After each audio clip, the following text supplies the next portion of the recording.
Automobile రంగం, చేనేత కార్మికుల కోసం కూడా 600 స్టాల్స్ ఈరోజు మనం ఏర్పాటు చేసుకున్నాం.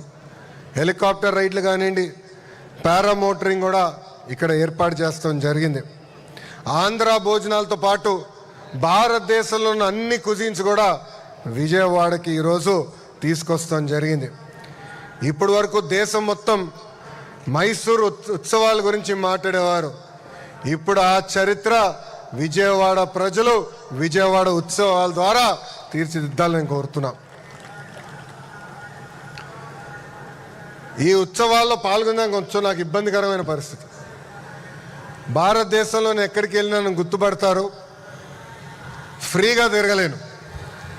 కానీ లండన్లో వింటర్ వండర్లాండ్ అని ఉంటుంది, అక్కడ నేను 2019 వెళ్ళాను.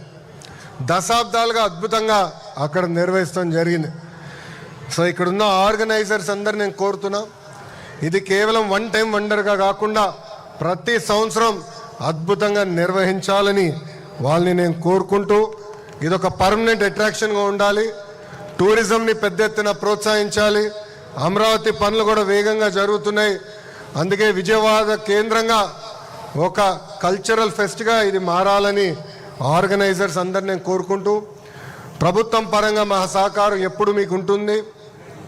ప్రత్యేకంగా విజయవాడ ఎంపీ చిన్ని గారిని నేను అభినందిస్తున్నా. ఎందుకంటే ఆయన నాకు వచ్చి నన్ను కలిసి ఈ కార్యక్రమం ఏర్పాటు చేస్తున్నప్పుడు నేను నవ్వుకున్నా, ఇది అవుతుందా, ఇది సాధ్యమా అని. సాధ్యం చేసి చూపించారు. ఈ వేదికగా ఆయనకి ప్రత్యేకంగా నేను అభినందనలు కూడా తెలుపుకుంటూ, మీ అందరు తెలుసు పొద్దున ఎండగా ఉంటుంది, రాత్రి గట్టిగా వర్షాలు పడుతున్నాయి. వాతావరణంలో కూడా చాలా మార్పులు వచ్చినాయి. మేము కూడా నది గట్టుపక్కన మెగా డిఎస్సి ಏರ್ಪಾಡು చేయాలంటే ಇಬ್ಬಂದಿ ಪಡ್ಡಂ. ಎಷ್ಟೋ ವರ್ಷಗಳಿಂದ ನಿಮ್ಮೆಲ್ಲರ ಅಭಿಮಾನ ಪಡೆಯುತ್ತಿರುವ ನಮ್ಮ ಜೈ ಹಿಂದ್, ಜೈ ಹಿಂದ್, భారత్ మాతాకి, భారత్ మాతాకి. అందరికీ నమస్కారం. ఈ కార్యక్రమం జయప్రదం అవ్వాలని ఈ సభాముఖంగా నేను కోరుకుంటూ, నాకు ఇంత అద్భుతమైన అవకాశం ఇచ్చిన మీ అందరికీ పేరు పేరున నా ఉదయపూర్వక ధన్యవాదాలు తెలుపుకుంటూ మీ అందరి దగ్గర నుంచి సెలవు తీసుకుంటున్నా. అందరికీ నమస్కారం. జై హింద్.